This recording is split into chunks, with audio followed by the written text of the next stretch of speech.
Okay, what you see on the screen now is the open source free program Gimp. Gimp is very similar to Photoshop. I say that as somebody who's professionally taught the Photoshop as well as most of the Adobe programs. What we're going to do here is we're going to make a texture, or make two textures to use. So we're going to select File, New. For the size, for the width, we're going to set this to 100. And then the height, we're going to set this to 100. We're going to select OK. And then we're going to go to the lower right. I'm going to the Create a New Layer button. I'll select that. I'll select OK. So I just made a transparent layer. So what I'm going to do here is with the white color here selected, I have the paintbrush here. I'm going to hold Control, then roll my mouse to zoom in. I'm going to left click, then hold Shift. When I hold Shift, I can draw this straight line across. So I'm going to left click to put that white line in. I let go of Shift. I'm moving up above the square that we see here. I'm left clicking without holding anything. Now I'm holding Shift, dragging straight down, or somewhat down. I'm going to left click again. So now with this here, with this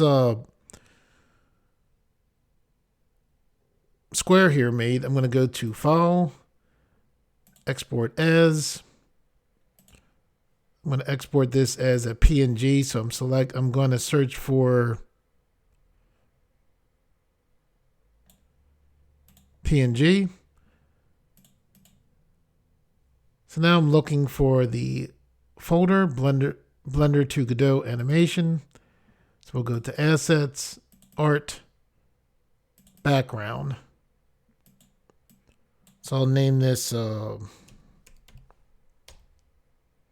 Tile 1, then select Export. Export, good.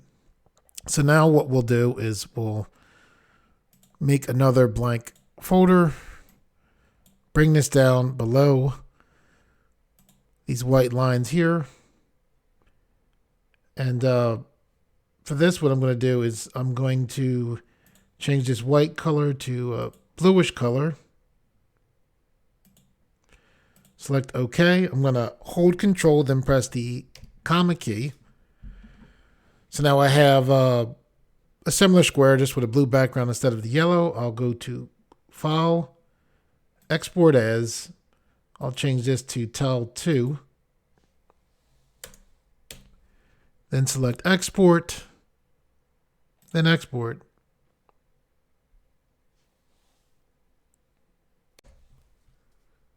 Okay, I'll select Godot to go back to Godot. So when we look in the assets here,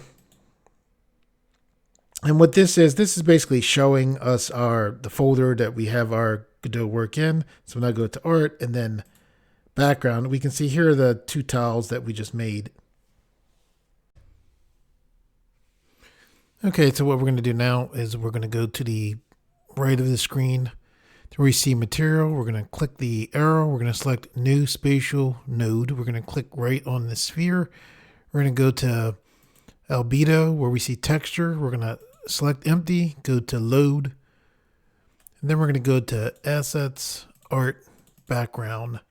We're going to go to this Tile 2 and then select Open.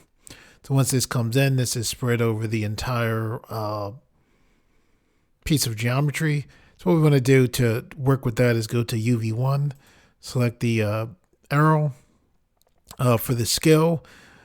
Before, previously, we had the scale set for 100, 0.5, 100. Because UVs work as if you're working with 2D, with X being left to right, Y being up and down. For here, we're going to put in 100 for the Y as well as 100. Well, 100 for the X as well as 100 for the Y. And then for the Z, we're going to put in 0.5, then press Enter. So now this gives us something that as we move over, this will be easier to see that we're actually moving. Just thinking about possible work that we might want to do in the future. Okay, what we're going to do now is we're going to work on our player. So this is the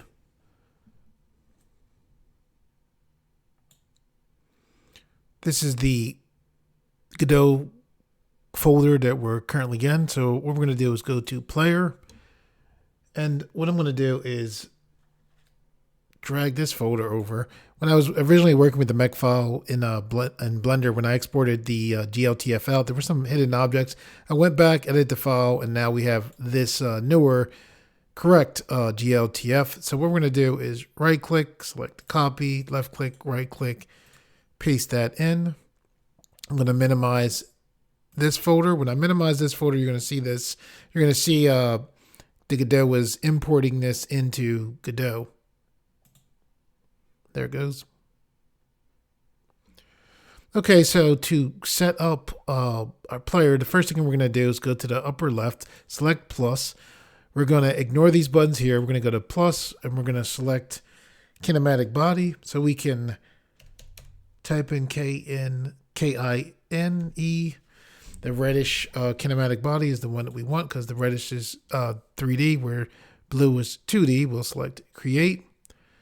And then now we have this kinematic body ready to use. So what we want to do is go to our assets folder now, art, player, and here we have this GLTF file. So we'll double click this. This message will pop up.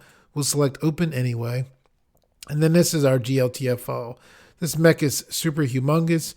So we're going to go to scale. Then we're going to select rig mech 2025 green, this top right here. We're going to hold shift.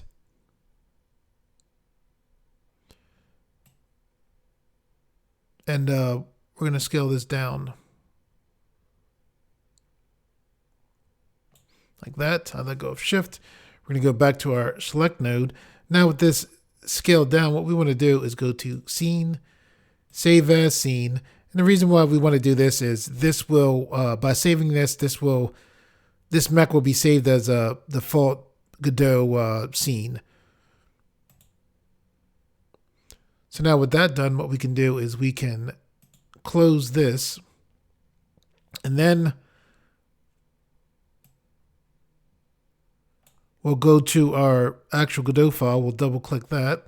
We can see that this came in at a much better scale. And you can tell that by looking at the squares compared to the mech there. So what we're going to do is we're going to close this.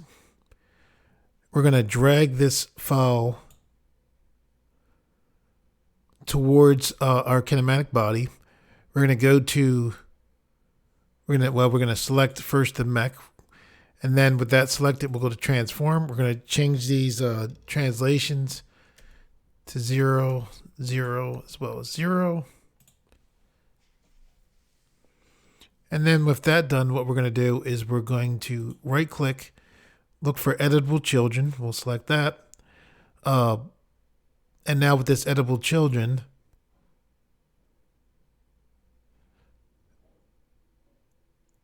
we want to select the animation player. We can see here's our idle pose. You want to look to the right, select the button so that the animation loops. So it's the animation looping button. We'll go to walk, select that. Select the animation looping button for that as well.